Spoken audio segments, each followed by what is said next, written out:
Okay, good morning. Haven't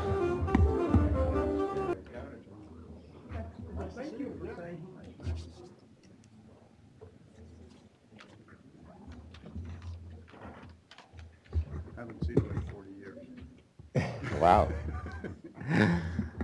All right, good morning, everybody. Thank you very much for being here. This is a workshop on government decision-making and open meetings. My name is Ken Alex. I'm a senior advisor to Governor Brown, the director of the Office of Planning and Research, and relevant to this hearing, I'm also the chair of the Strategic Growth Council. John, you want to introduce yourself?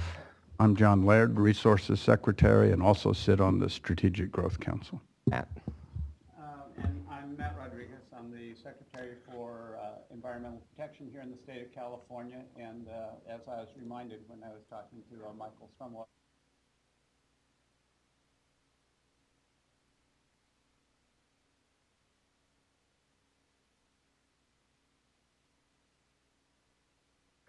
So just very brief comments and a couple of observations before we get to some testimony. But before I even do that, we'll have a chance a little later in the day, and you can see on the agenda, we'll have a chance for some public comments. We will have some form of a sign-up sheet for that. We haven't quite figured out the logistics, but Stephanie, are you here? Where's Stephanie? Okay, Stephanie will be back. She's in charge. I should note that we are recording today's workshop in case people want to check in with it later. So just be aware of that.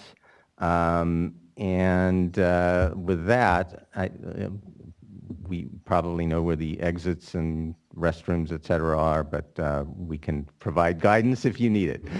This is a serious set of issues that we're trying to come to grips with. The very essential right of the public to have public proceedings and to have insight and transparency, and also the ability of government officials to work through issues sometimes outside of the glare of transparency, which I think most of us would acknowledge does have a role. And over many years, a lot of that interaction, particularly for boards, commissions, and councils, is governed by the Bagley-Keene Act.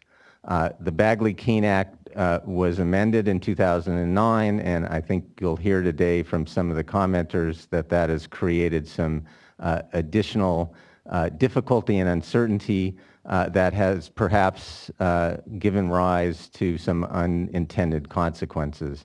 And just as you'll hear from a commenter from the Strategic Growth Council later today, but it's been the experience that I've dealt with the most specifically.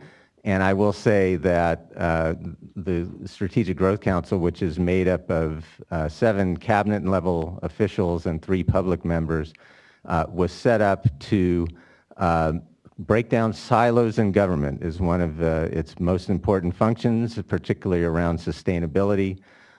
Those cabinet officials, before the Strategic Growth Council, were able to talk about sustainability and related issues ad nauseum before the creation of the council to break down silos.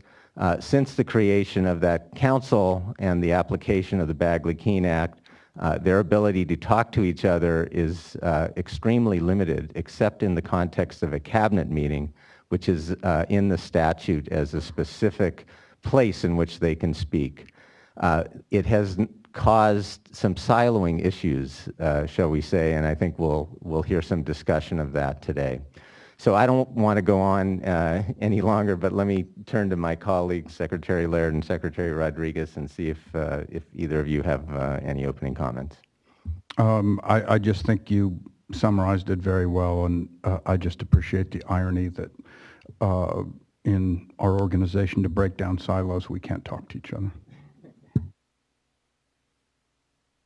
I'll just look forward to today's testimony, and we'll be interested in some of the ideas on how we can ensure that our hearing processes are fair, and yet we also have a real opportunity that's necessary to get good information so that the decisions that come out of our hearings and our public processes are really well informed. So that's the balance that we're looking for as we go ahead.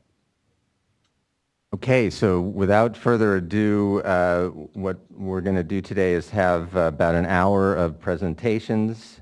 We'll take a break and have some state agency comment, and then have public comment and discussion. So starting with presentations, Ed, are you first? All right, so our first presenter is Ed O'Neill, Senior Advisor on CPUC Modernization and Reform. And Ed is going to talk to us about some of the work that he's been doing at the PUC and some of what he's been finding. So Ed, over to you.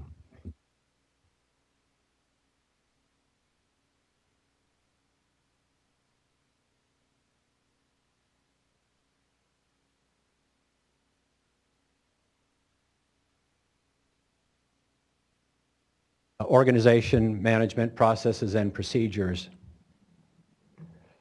in order to identify opportunities to improve its effectiveness, its efficiency, and its accountability, and to recommend remedial reforms.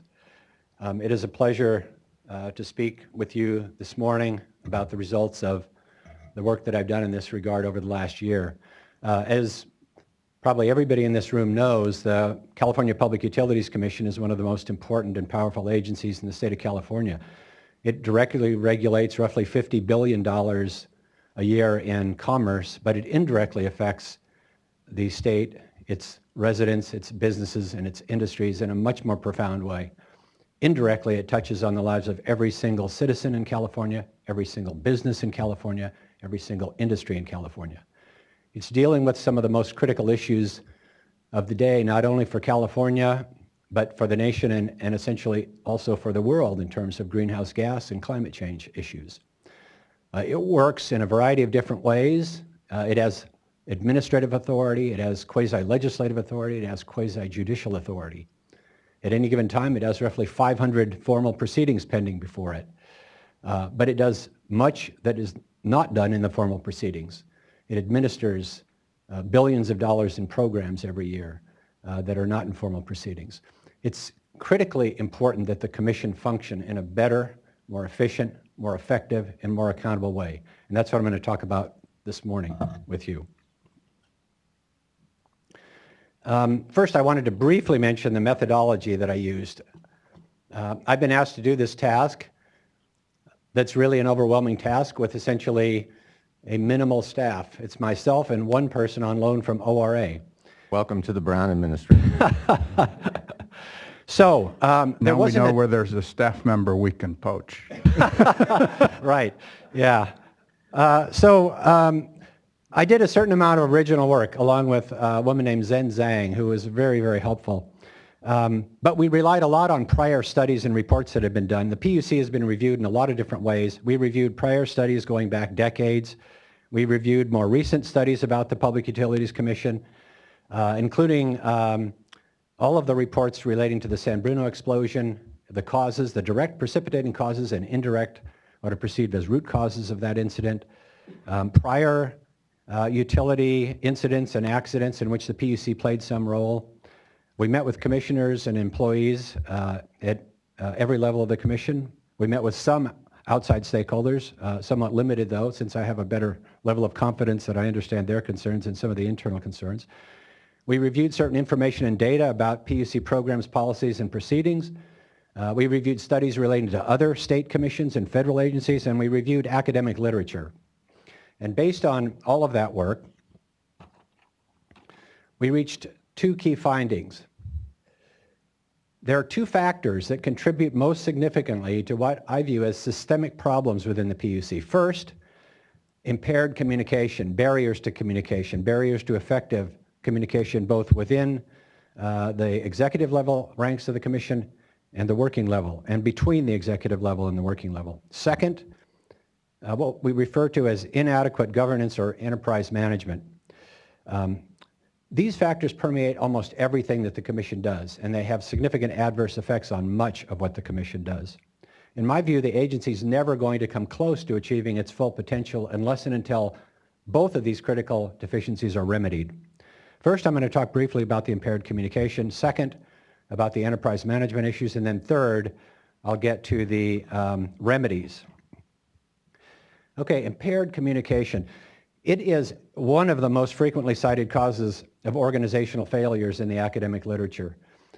There is all kinds of literature written about all sorts of institutional failures, both government and private, frequently cited as a factor, if not the key factor in these organizational failures, is some form of impaired communication.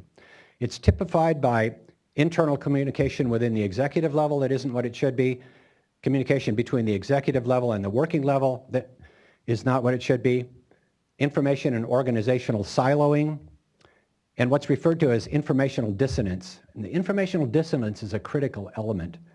That generally refers to situations where the information that the executives, the senior executive managers are basing their decisions on is not of the same nature, form, or type as the information that the working level people on the street are dealing with on a day-to-day basis. This kind of impaired communication can have dramatic effects on decision making. It often leads to not only flawed but catastrophic decision making. And there's an example I want to discuss briefly this morning because it illustrates the problem so well. Former Professor Richard Feynman did an investigation of the root causes of the Challenger explosion. That incident, as you'll recall, was caused by O-rings that failed on joints in what were referred to as the solid rocket boosters. One of the interesting things about the accident is the damage to the O-rings that had occurred on prior launches was well known to the engineers and to the NASA managers. There had been certain burn damage on O-rings on roughly 50% of the prior launches. When Feynman went back, though, to look at the cause, he felt the cause was probably something related to the decision to launch, not the O-rings per se. And when he asked NASA managers what they thought the probability of a catastrophic failure of the shuttle would be, the managers almost uniformly said roughly 1 in 100,000. When he asked the NASA engineers the very same question, the answer was very close to 1 in 200 for every single engineer. The NASA engineers viewed the problem with the O-rings, which was well known to them, as a safety issue. The NASA management viewed the same information about the damage to the O-rings as a maintenance issue. Every shuttle before had been successful, even with some burn damage. Why shouldn't the next launch be successful? The result, of course, was a catastrophic decision. Management decided to proceed with the launch over objections of certain of the engineers, and the shuttle exploded. Incidentally, we now know that the risk of a catastrophic failure for the shuttle was actually 1 in 67. There were 2 shuttles lost out of 5, 40% of the fleet was lost, in 135 missions. What does that have to do with the PUC? Well, the answer is the PUC has similar communication deficiencies. They're not identical, but they're remarkably similar.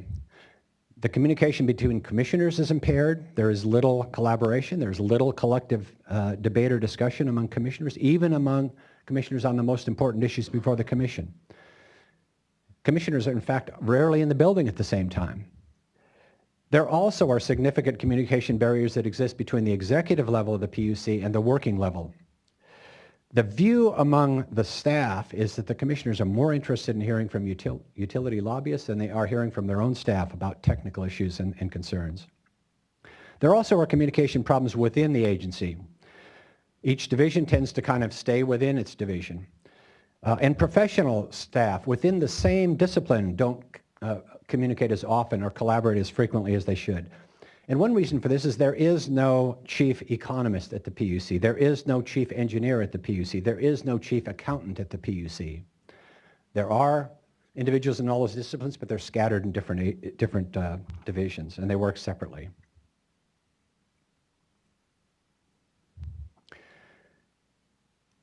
communication deficiencies at the PUC have had very significant impacts on the agency's effectiveness.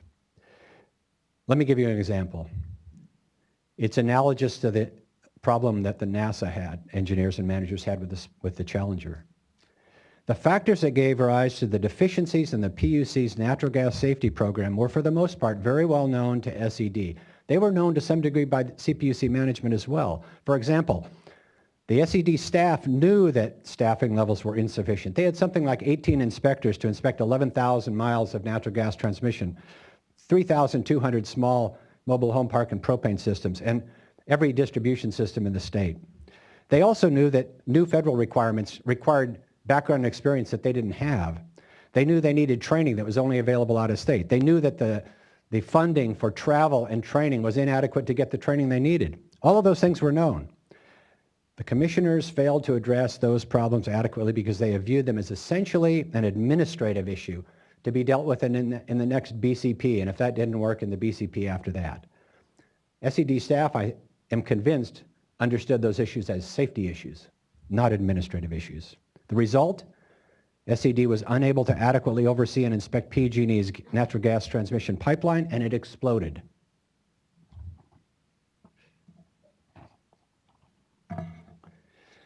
Okay, let me talk briefly about governance and enterprise management, another frequently cited cause of organizational failures in the academic literature. This generally refers to deficiencies in executive level management over things like the overall mission, goals, and objectives of an organization, and executive level management over things like its programs, its policies, and particularly its priorities and resource allocations. Problems with executive level enterprise management frequently are accompanied by deficiencies in, guess what? Communications and information flow. Information flow frequently is dominated by top-down communication and impaired from bottom-up communication. And we see that at the PUC.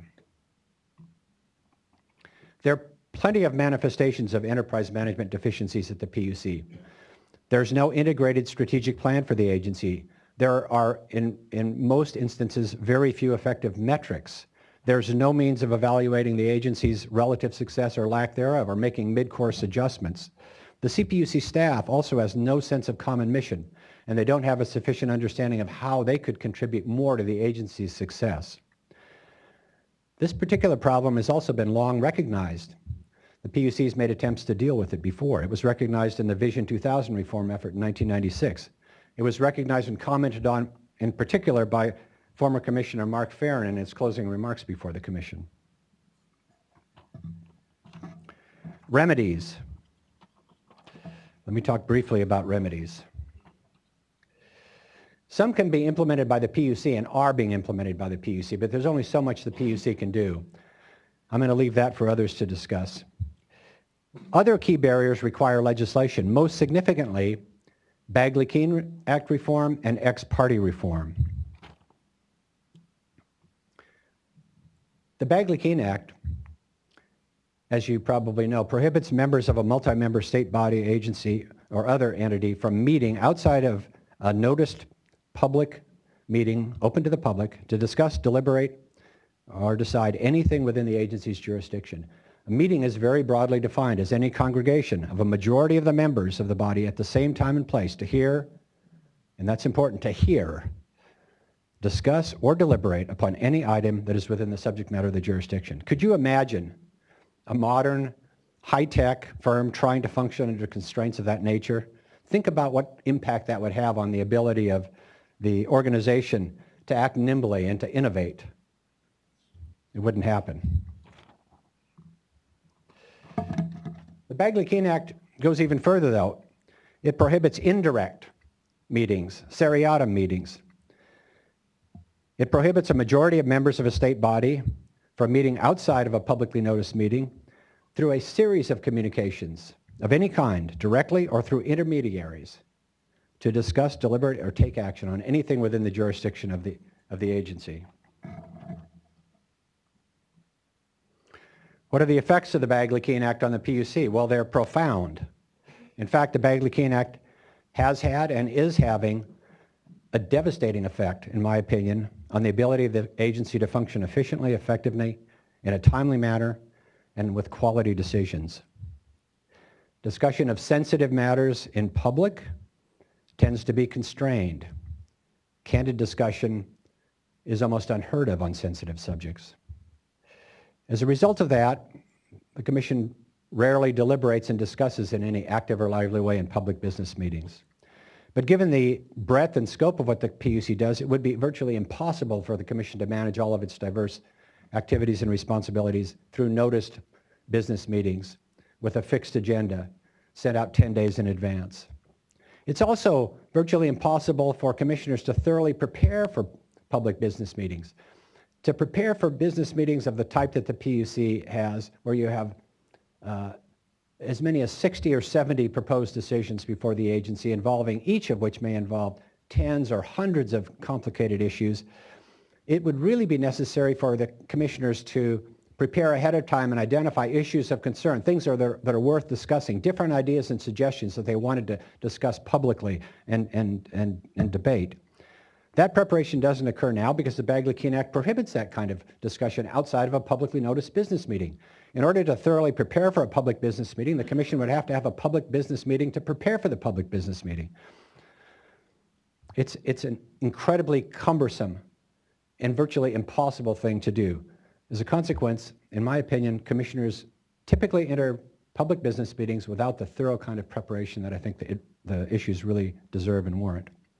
Another problem is interrelated proceedings at the PUC. Many proceedings are interrelated today. I've cited a few examples in my paper. The RPS, LTPP, Distribution Resource Plan, Energy Efficiency, Demand Response, and Storage proceedings all are interrelated. They cannot be effectively coordinated by different assigned commissioners outside of a public business meeting because the Bagley-Keene Act prohibits it. And it's, as a practical matter, impractical to do it in public business meetings. The Bagley-Keene Act constraints are one of the reasons it takes the CPUC so long to issue formal decisions. 1.4 years on average to conclude application proceedings, 4.9 years on average to conclude investigation proceedings, 4.5 years on average to conclude rulemaking proceedings. That's all actual data from proceedings concluded in 2014. Data from other years is similar. Okay, how do we go about fixing this? I'd start with the Bagley-Keene Act. It needs to be reformed. It should be reformed. One of the reasons it should be reformed is not just that it's impairing the way the PUC functions and its ability to operate efficiently and effectively. The Bagley-Keene Act currently is not accomplishing its intended purpose. In the absence of a fair opportunity to prepare for public business meetings, commissioners tend not to discuss much in public business meetings. As a result, they become basically ceremonial affairs. Most decisions issued by the Commission are issued on the consent agenda without a word of comment about them. Some decisions are discussed on the regular agenda, but frequently only through prepared remarks that are read into the record. There's hardly ever any active discussion or deliberation in the public business meetings. As a result, the Bagley-Keene Act is creating the appearance of transparency in government, but not the reality.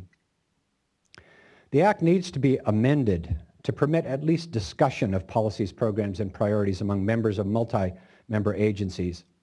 Another important fix that would help the PUC would be to expand the existing PUC-specific exemptions that currently permit the PUC to discuss certain matters, but only very limited matters, in closed sessions of publicly noticed business meetings. I would recommend that these changes be made so long as no vote is taken and no collective consensus reached outside of the public business meetings. That way, commissioners could better prepare. I think you'd have more vibrant discussion in the public business meetings. The Act would better perform its intended purpose, and we'd improve the efficiency and effectiveness of the Commission. Ex parte. The current ex parte statutes require revision, in my opinion, too. The Commission clearly is not as accountable or transparent as it should be. The current code establishes 3 different categories of proceedings before the Commission and requires different ex parte rules for each proceeding. Adjudication proceedings,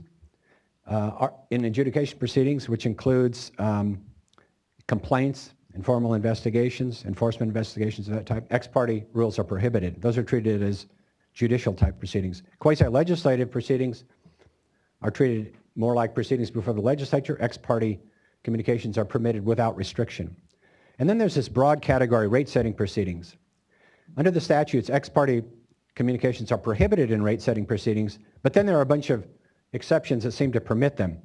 All party meetings are permitted. Individual meetings are permitted subject to certain notice, equal time, and disclosure requirements. The effect of the ex parte statutes and rules are significant.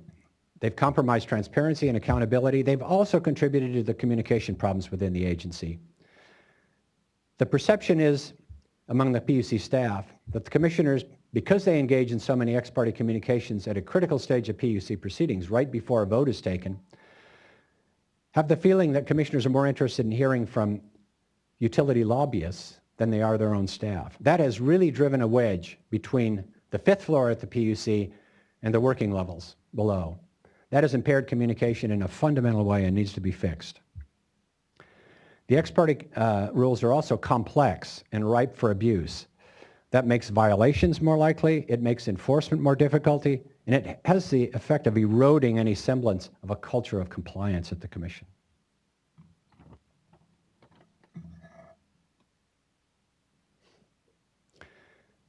I recommend several different changes to the ex parte rules. First, I think the rules should be simplified. We should structure them more along the lines of the rules applicable to other state agencies and other PUCs and federal agencies. We should use two types of proceedings, two classifications, or two categories rather than three.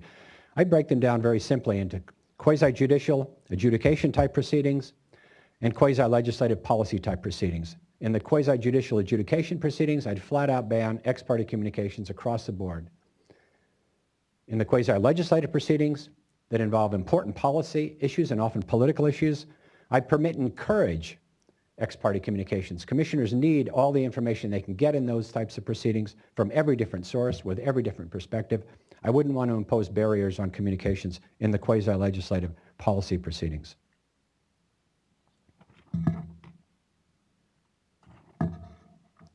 I'd also establish a clear duty on PUC decision makers to disclose any improper ex parte communications and adopt meaningful sanctions for violations. Finally, and this is critical, I'd require in some form final on-the-record en banc hearings before commissioners in contested quasi-judicial proceedings. And the reason for that is, without some kind of mechanism to offset the current effect of ex parte communications and the current reliance that many parties place on ex parte communications in order to gain some visibility for their cause, we're going to have problems creating a fair, level playing field before the Commission. The utilities already enjoy significant advantages in PUC proceedings because of their greater access to capital, to experts, and to attorneys. In formal proceedings, smaller parties, less well-financed parties that intervene only infrequently have a very difficult time even getting visibility for their issues and concerns. There has to be some mechanism to allow those parties to be heard and to gain some visibility. There also has to be some mechanism to permit commissioners to gain the same kind of information that they have been accustomed over the years to gaining through the ex parte communications. They have to hear directly from parties as well. I would do that through final on-the-record en banc hearings. Lastly, I'd like to remind you that I think the most important work that I've done over the last year has been to identify these key systemic problems.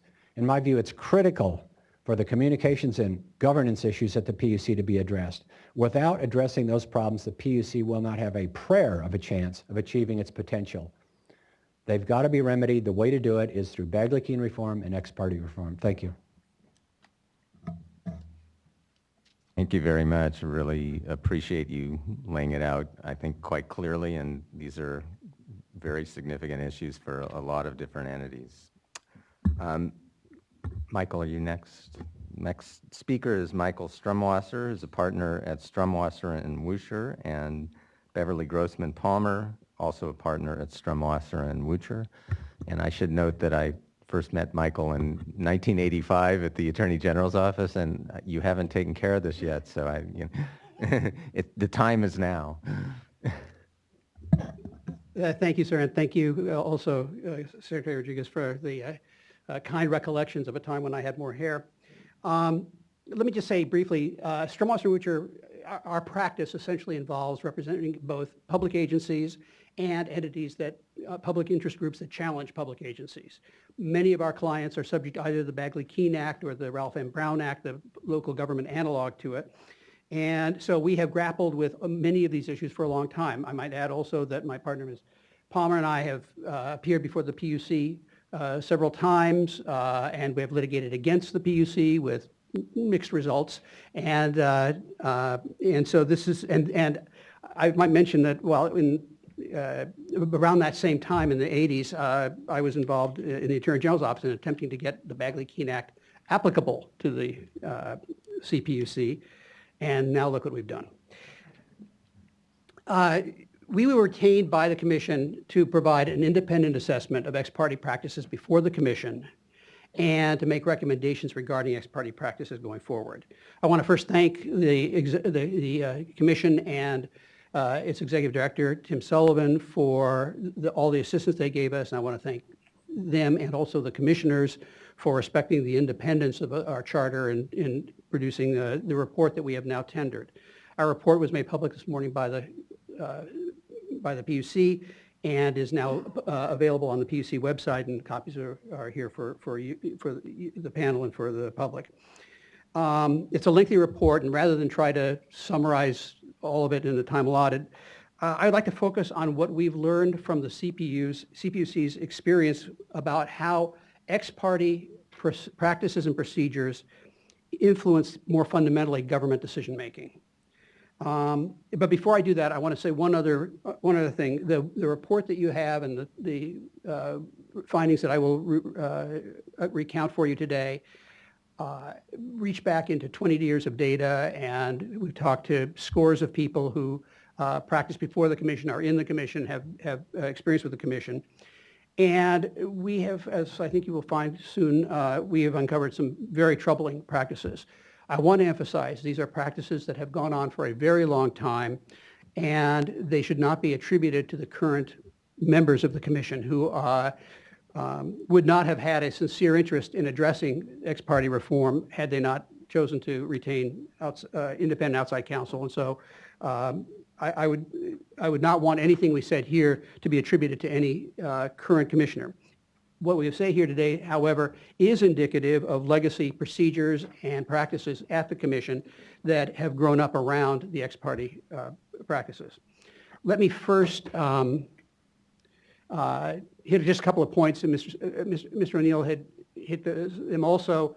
The basic process for making decisions in the PUC is a proceeding is opened, it goes to a administrative law judge who holds a hearing. There's a commissioner who is intermittently involved in it called the assigned commissioner. The end of that process is the production of an administrative record and a proposed decision. That goes to the 5 PUC commissioners. They decide whether to adopt it or do something else. That's in a nutshell, is the mechanism. Ex parte communications, in general, not necessarily in the PUC, but in general, ex parte communications are communications by one party without notice to or argument from its adversaries about the substance of a proceeding. I say that that's the general rule because between the legislature and the Commission's rules of practice and procedures, they managed to hash that up so badly that at the PUC you have something called an all-party ex parte meeting. So, as Mr. O'Neill said, the law divides the proceedings into 3 parts. I won't repeat what he said. There are adjudicatory, where ex parte communications are prohibited, quasi-legislative, where there are no restrictions, and then there's rate setting. And what is the rule on rate setting? Well, it's complicated. This is Public Utilities Code section 1701.3c. Ex parte communications are prohibited in rate setting. Couldn't be simpler, right? Problem is they didn't stop there. They then added 194 more words, starting with however, that tell you how to have ex parte communications. So here's the reality. Ex parte communications are not prohibited in rate setting cases. Substantive ex parte communications are permitted between individual parties and, on the one hand, and individual commissioners on the other, or with their advisors, the commissioner's advisors. And ex parte communications with one party sometimes, but not always, creates a right for other parties to have their own meeting. Sometimes they don't. under certain conditions that I think it's fair to say are not quite as clear as those 194 words.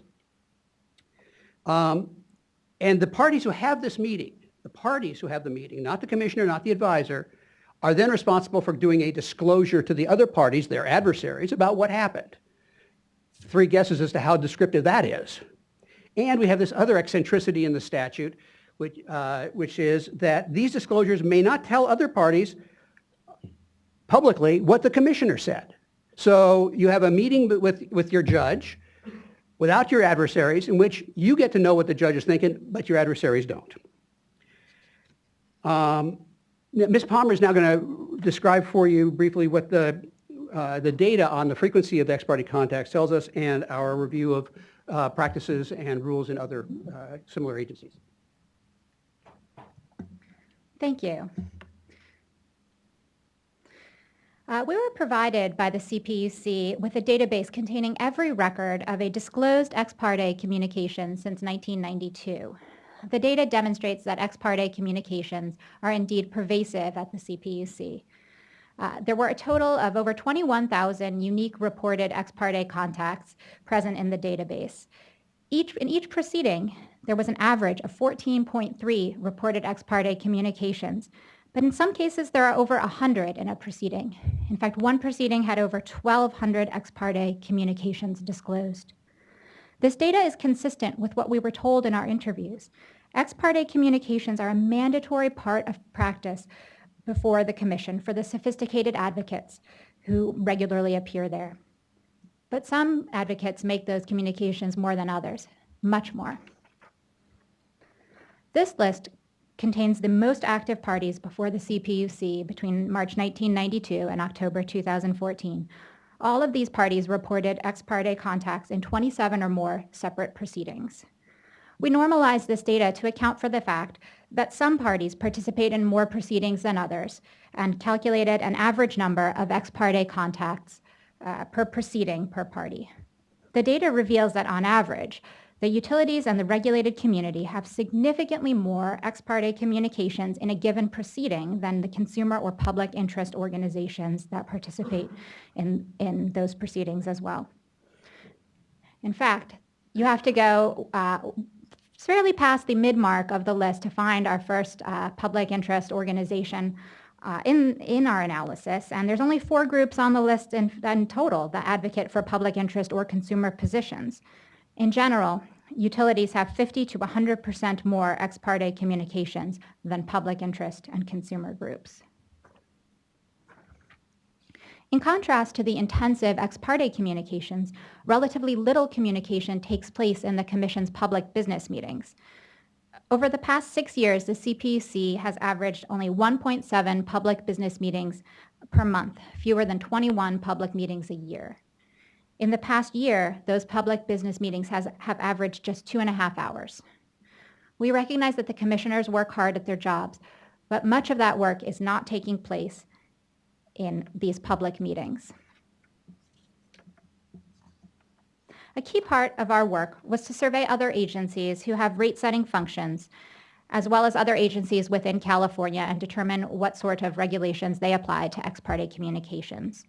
We reviewed the rules of 12 different state and federal agencies, as well as a model State Administrative Procedures Act. You can see on this slide the list of entities that we studied.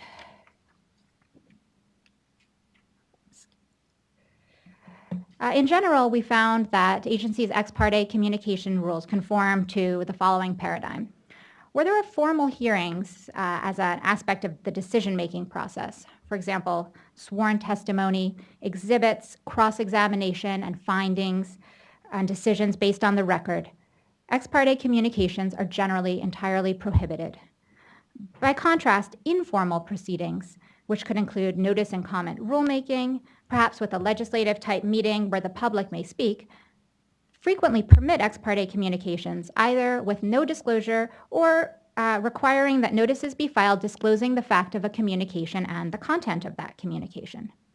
The CPUC, however, does not fit into this paradigm under its current set of rules, most notably with regard to rate-setting proceedings, and also differs from the mainstream of practice in several other respects. In general, the rules at the CPUC permit far more frequent and substantive ex parte communications in rate-setting cases than are permitted in most other comparable agencies. And while the CPUC's governing law does require some disclosure of ex parte communications, that disclosure is far less informative than that is required in other agencies. For example, as Mr. Stromwasser just explained, the rules do not require and in fact prohibit disclosure of what the commissioner himself or herself says. We know of no other jurisdiction where a decision maker and a party can meet in private. The commissioner makes substantive statements to that party, and the other parties have no way of knowing what the commissioner said. The CPUC also differs from the vast majority of agencies in other respects by explicitly excluding ex parte communications from the record of proceedings. The CPUC is nearly alone in requiring the party making the communication to disclose the communication rather than requiring the receiving decision maker to disclose it. And the CPUC is also quite unusual in that there are no penalties in the statute or governing rules applicable to a decision maker who violates the ex parte rules. The CPUC rules also sanction the practice of using the commissioner's personal advisors, their closest staff who assist them in their decision-making process, as conduits, carrying ex parte communications from parties to the commissioners with no right for other parties to have their own meetings with that advisor. Most agencies that we studied include decisional employees within the scope of ex parte rules. That would reach any employee who is reasonably expected to be part of the decision-making process. This would certainly include the personal advisors of the commissioners. Mr. Stromwasser will now summarize for you our findings regarding the effects of the CPUC's laws and practices. So here are the sort of the policy implications of the CPUC's experience. First of all, we have found that ex parte communications are frequent and pervasive part of CPUC practice that sometimes determine the outcome of cases. At least in some proceedings, ex parte communications influence how individual commissioners will vote. And nobody has really disputed that fact. You can tell from the fact that these organizations have large, well-staffed, well-funded government relations operations, which are largely devoted to ex parte communications, who don't feel that they're wasting their money. And it should also come as no surprise that ex parte communications are unfair to the parties. It is possible for a party to a case, and there are parties in a case who are losing cases to adversaries because those adversaries said things in ex parte communications to which they were not privy and about which they have not full information. But the unfairness of these practices to the parties are just the beginning. We found that ex parte communications before the CPUC fundamentally alters the decision-making by the Commission. It undermines the administrative record, diverting the decision-maker's attention away from the evidence in the record to non-factual policy arguments that are given exaggerated importance precisely because they are being made to people who did not attend the hearing, did not listen to the testimony, have not seen the exhibits, and do not have access realistically to the record. Let me say that again. The commissioners and their staffs do not have meaningful access to the administrative record at the time they are deciding whether to adopt the proposed decision. Small wonder then that the decision makers are grasping for ways to resolve cases without having to grapple with the evidentiary disputes in the record for which they have not been given the tools necessary to resolve those disputes. That in turn has transformed what was supposed to be a legal quest for evidence-based truth into a netherworld of negotiations between one party, typically the utility, and one commissioner, or at least one commissioner at a time, to which other parties in the public are not present and do not know what was said. This reality was underscored for us by a four-word question that we were told decision makers ask, typically the utility, in these closed sessions. What do you really need? Commissioners understand that in the hearing, the utility will ask for the sun, the moon, and the stars, fully expecting only to get some planets. In ex-parte meetings, the commissioner says, okay, which planets do you really need? Understand that what the utility really needs is exactly the subject of the hearing.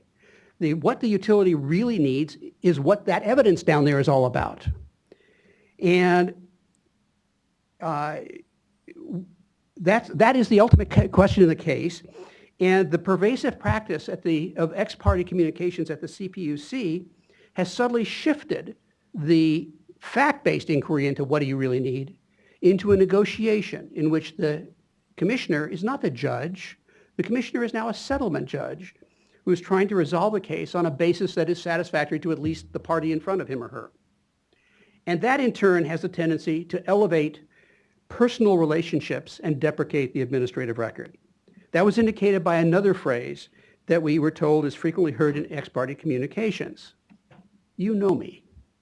Government relations representatives have understandably carefully cultivated personal relationships with CPUC commissioners and their staffs, building their trust, making it as hard as possible to say no to them and as easy as possible to say yes. And in the evidence-deprived environment in which the commissioners are making these decisions, those personal relationships take on even greater importance. Inviting a decision maker to focus not on who's on right or wrong on the record, but how to achieve an outcome that is going to be satisfactory to at least one party. Of course, these practices have flourished in darkness. These outcome determinative events have taken place outside of the administrative record, outside of the public meetings, and outside of the public view. In the process, they have rendered CPUC meetings not places where big questions of governance, of utility regulation, of public policy are debated and decided, but rather places where commissioners simply announce their votes to the public, sometimes reading a canned statement explaining a vote. I want to emphasize, I am not suggesting, and I have no reason to believe, that any of the commissioners have ever decided votes, come to a common agreement outside of a meeting. That would be a Bagley-Keene violation, and I have no reason to believe that that has ever happened. We saw no evidence of that. The collective action certainly does take place in the public meeting, but the collective action, as Mr. O'Neill said, is largely ceremonial. The commissioners don't come to meetings to decide how to vote. The commissioners come to the meeting to cast votes that they've already decided. And of course, ex-parte communications made that possible and perhaps inevitable. And ultimately, ex-parte communications have had a corrosive effect on government ethics. Numerous people we interviewed, particularly members of the staff, were deeply troubled by some of the practices that have been attributed to prior commissioners, but not very remote prior commissioners, and have recounted their concern that there has been a lack of an ethical compass at the top of the organization. It was not just the violations reported in the emails that were disclosed last year. It was an affirmative effort on the part of some commissioners to avoid public scrutiny of their actions. We were told of a loophole mentality in which the laws were navigated to avoid public scrutiny and to take full advantage of secret communications with favored parties. This ethical void was symbolized by another phrase that was quoted to us by several sources. Don't say a word. Here's what that was about. Under the prevailing interpretation of the statute that I showed you, that wonderful 194 words, some commissioners and their advisors came to the conclusion that they could have an ex-parte communication with a party that didn't have to be reported at all if the party didn't say anything. So you would have a commissioner or an advisor approaching a party, the initiative coming from the commissioner, and saying to the party, don't say a word. You need to go back into that proceeding and identify it, and you need to introduce the following evidence, make the following argument. You need to do the following in that proceeding. You didn't say a word, and then they'd walk away. And of course, per design, that was never reported.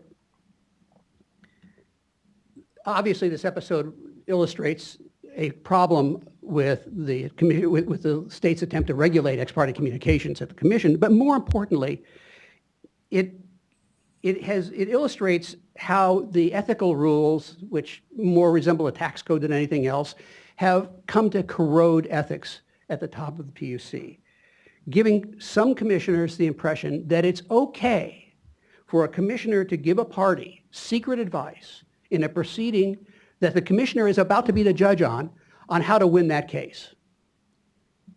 I trust that, whatever else parties may now think about ex parte communications, that ought to be a red flag that ex parte communications have a corrosive effect well beyond fairness to just the parties. Now, we have provided in our report 28 recommendations and a detailed analysis about what should and shouldn't happen, and we'll be happy to answer any questions anybody has about those. But I want to make it clear, we do not view the end of ex parte communications and rate setting as jumping off a cliff into an unknown abyss. There are alternative ways for commissioners to get the information they need, alternatives that are widely used and successfully used across administrative law today. The key is to make meaningful use of the public process. The commission should not be meeting only less than twice a month. The commission should be meeting far more often. There's an interesting confluence and contrast between what we are saying and what Mr. O'Neill has said. We all agree commission meetings are stilted and uninformative and nothing's going on. We think that the reason for that is because commissioners have shown a preference for doing their deliberations outside, and that should stop. We agree that there should be much greater use of oral argument. Instead of having five or 6 or 7 parties have ex parte communications on a given proceeding for 20 minutes or 30 minutes with each of the 5 commissioners, there ought to be an oral argument at the commission in a public meeting, which, by the way, the law already provides for, but for reasons that nobody could explain, nobody ever uses. That way, the commissioners get a chance to hear from the parties, which they understandably wish to do, but they get to hear it on the record and before the public. And that will change this deliberation process from a deliberation between a single commissioner and a party to a deliberation among the commissioners themselves collectively. And that is what ought to happen in order to avoid substantive ex parte communications, improve decision-making, make everything more transparent. And we are convinced that requiring the PUC to do so will return it to a record-based, evidence-based decision-making that's visible to the public and consistent with the high ethics that the commission, that the public expects of this storied commission. Thank you. Thank you very much. Much appreciated. So I'm going to screw up your pronunciation of your name, Carol. Carol Delia, sorry, Executive Director of the Little Hoover Commission. Thank you for being here. Thank you for having me. So, as was said, I'm Carol Delia. I'm the Executive Director of the Little Hoover Commission. We're a bipartisan state government oversight entity. I want to thank OPR and the Governor's Office for convening this workshop on this important topic and for inviting the Commission to be a part of it. The Little Hoover Commission has been studying the state's open meeting laws for about a year, including the Bagley-Keene, which we've heard about already, and in particular, an amendment that was made in 2009. We've also been looking at ex parte rules of various boards and state entities. Our review is much broader than my fellow panelists who've looked just at the PUC. We looked at numerous boards and commissions that must comply with Bagley-Keene, and we also looked at various state entities that have ex parte communication rules. We also heard from a federal expert on trends in ex parte at the federal government level. As part of our process, we held 2 public hearings. We had 2 public meetings. Our commissioners, after each of these events, discussed what they heard and potential recommendations. We've recently had 2 public meetings where they specifically discussed potential recommendations, and they're meeting again on Thursday, where they will continue to have discussions and potentially adopt recommendations. So having not adopted recommendations today, I've been asked to provide an overview of what we've heard and also talk about what they've discussed, because that's all been part of public record, even though they haven't adopted it. So I want to begin my presentation today by describing what sparked the Little Hoover Commission to start looking at the Open Meeting Act. So about a year ago, in April of 2014, the Commission held a public hearing that was a follow-up on energy governance. And so at this hearing, we had the Public Utilities Commission representative, we had an Energy Commission representative, we heard from the California Independent System Operator. The hearing also featured a variety of panels of outsiders. So the final panel of the day featured the Natural Resources Defense Council, the Greenlining Institute, E3, and Severin Bornstein, who's a UC Berkeley professor. And so the commissioners at this juncture in the hearing simply said, what really are the impediments of this trifurcated energy governance system? And somewhat unexpectedly, Mr. Ralph Cavanna, who's in the audience today, said, I yield to no one in my reverence to Bagley-Keene, but one amendment a few years ago has done some real unintended damage, and I encourage you to draw attention to it, and that is the constraint on the ability of individual commissioners to talk to each other as part of the normal course of business. Two of the other panelists quickly agreed, and the consensus that day was that the difficult process of complying with changes made by the amendment that was enacted in 2009 has essentially trumped quality policymaking. Adhering to the requirements for transparency has become more important than having all the information and discussions necessary to make complex, often multi-billion-dollar decisions. Before I expand on what we learned, I want to briefly describe the amendment to Bagley-Keene that Mr. Cavanna referenced. There was a 2006 court ruling that actually affected the Brown Act, which, as you know, is the companion to the Bagley-Keene at the local level. And it regarded a serial meeting violation where a Commissioner A talks to Commissioner B, who then talks to Commissioner C. And generally, it's agreed that that's a violation of Open Meeting Acts. But the confusion of this court ruling led many to believe we needed to have some further clarifications. So in 2008, the legislature amended the Brown Act, and similarly in 2009, they amended the Bagley-Keene Act. The panelists at our hearing had singled out two words, which are a little bit different than what Mr. O'Neill focused on, but our two words were to discuss. Specifically, the new language stated, and this is a repeat of what was posted in the PowerPoint earlier, but a majority of the members of a state body shall not, outside of a meeting authorized by this chapter, use a series of communications of any kind, directly or through intermediaries, to discuss, deliberate, or take action on any item of business that is within the subject matter of the state body.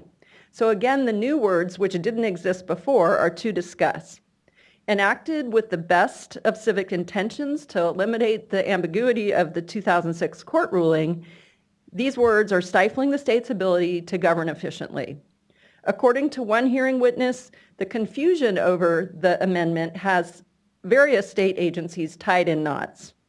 And a surprising consequence, as we heard earlier, is the additional language has created less government transparency. Constraints on discussions have driven the decision-making down to the staff level and out of the sight of the public. Many participants in the commission's study process said staffers who are not accountable either through the election process or through the appointment process are making decisions which are then ratified at public meetings by the officials. More troubling, stakeholders, as we've heard in Mr. Strumwasser's presentation, who understand the constraints of the system, can talk to every member of a board or commission and learn, like bees spreading pollen, about various positions. One hearing witness, a member of a commission, told us that in some cases, everyone in the audience knows the outcome other than those officials who are voting on the matter. Everyone we heard from in our public process supports transparency, but as a result of the 2009 amendment, there's less, not more. Prior to the amendment, decision makers believed they could talk with one another informally about general policy issues related to their work, even as a majority provided that they did not attempt to reach consensus on a future action or vote. After the changes, many believed, due to legal interpretations from their government attorneys, that discussing or trying to learn about general policies among themselves risked violating the act. Today, members of state boards and commissions are left grappling with the complexities of governing a modern state while barely talking to each other outside of a public meeting. A representative from the Center for Public Interest Law told the commission that the problem with the 2009 change is the possible overreach involved in its bright line formulation of discuss that applies not just to commissioners but to intermediaries such as staff. The amendments have affected all boards and commissions, from volunteer advisory bodies like the Little Hoover Commission to the full-time boards who are making multi-billion-dollar decisions. At the Little Hoover Commission, we have volunteers. They come in for our meetings once a month. We have public hearings, and then they go back to their day job. So it's a lot easier for compliance. They don't see each other in the office. They rarely talk, if at all, in between meetings. But for those full-time boards and commissions like the PUC, the Energy Commission, the Water Board, these members see each other potentially on a daily basis. So we were told what they do is they don't go to the office. Why would you want to go to an office where you can't talk to anybody? One member told us. So during our study process, we heard from members and the attorneys from the PUC, from the Energy Commission, from the Coastal Commission, from the state water boards, all charged with making decisions that affect millions of Californians. We also heard from representatives from Californians Aware, the First Amendment Coalition, the California Newspaper Publishers Association, who was the sponsor of the original Bagley-Keene Act and the 2009 amendment. Now, these folks will ardently insist that the 2009 amendments have not created a problem. A representative testifying before our commission from the California Newspaper Publishers Association said there isn't anything that needs to be fixed with the Bagley-Keene Act. He said he would characterize interpretation of the existing law as being ultra-conservative by the attorneys and members who testified before the Little Hoover Commission. As he addressed our commission, he was much like I am today, standing at a table. I was up at the dais with the commissioners and watched everyone in the room as he was saying that, the attorneys who testified, the members of these boards and commissions, all shaking their head. The attorneys interpret the law the way that they do because they don't want the government to get sued. And they also don't want important decisions to be overturned by any real or perceived Bagley-Keene violation. The Little Hoover Commission's body of work is guided by principles of accountability, transparency, and furthering the public interest. We believe wholeheartedly in open government and that the public should have a seat at the table in decision-making.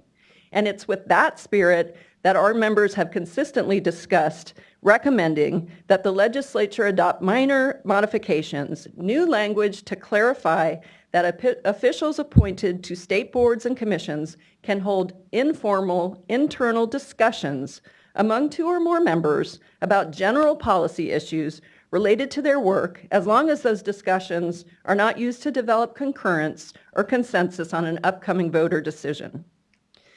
Over the course of the year, the Commission also looked at ex parte. We examined the everyday use of private conversations in the executive branch between government officials and the interests they regulate, so-called ex parte communications previously described by Mr. Strumwasser. This became a significant concern as we did our study, as revelations and allegations that some PUC officials had unreported and illegal conversations with the utilities they regulate. As a result, there's legislation proposed that would provide stricter control on ex parte communications at the PUC.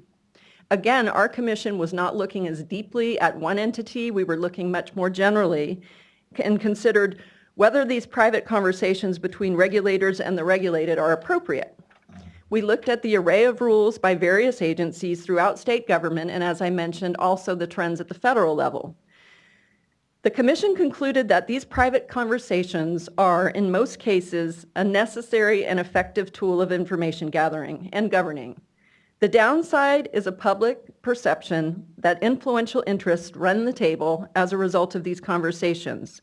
But the truth is it's also a two-way street in which regulators gather relevant information that can lead to smarter decisions. The Commission is not convinced that tightening the rules will change the culture that led to the alleged illegal conversations, and potentially worries that it could have unintended consequences of making it more difficult for the regulators to make informed decisions. For the Commission, this is consistent with previous recommendations. In 2009, the Commission looked at the state water boards, and at that time, there were constraints on the state and regional board members' ability to communicate with their regulated entities. The Commission recommended that communication should be allowed, and amendments were made to ex parte rules for the water boards. The Commission found that the rules that were in force at the time made the board members unapproachable and also undermined the stakeholder confidence in the board's regulatory system. So our experience has been that when communication can't happen, it leads to lower quality decision making. In short, the prohibitions on contacts between regulators and the regulated showed a lack of trust and lack of understanding on why the boards made the decisions that they did. So in alignment with this prior recommendation, the members of our commission have discussed recommending that the state retain its array of ex parte policies that provide useful information to executive branch decision makers that govern a variety of proceedings. But at the same time, our commissioners have discussed ramping up, broadening disclosure requirements. And this could include making sure that there's a full and complete summary of what was said and making sure that that's put online so that it's there for all to see. Our commissioners have discussed and likely will continue to discuss on Thursday the costs and benefits of doing that and where the burden should be. Should it be on the regulator or the stakeholder who requested the conversation? And should there be an ability of the regulated, if it's the regulated who provides it, to then be able to ensure that there's a supplemental filing if all of the information is not adequately disclosed. So as I stated earlier, our commission will be discussing this further on Thursday and potentially adopting recommendations. If in fact that happens, we'll have those recommendations on our website as shortly after the meeting as possible. I want to thank you for including me today, and we're ready to support the governor's office and assist in any way. Thank you. Thank you very much, and thank you to all three presenters. I think it's the set of issues has been quite clearly, in some cases, starkly set out. What I think we want to do now is take about a 15-minute break. We'll then hear from 3 state agencies and public comments. So it's 10:10.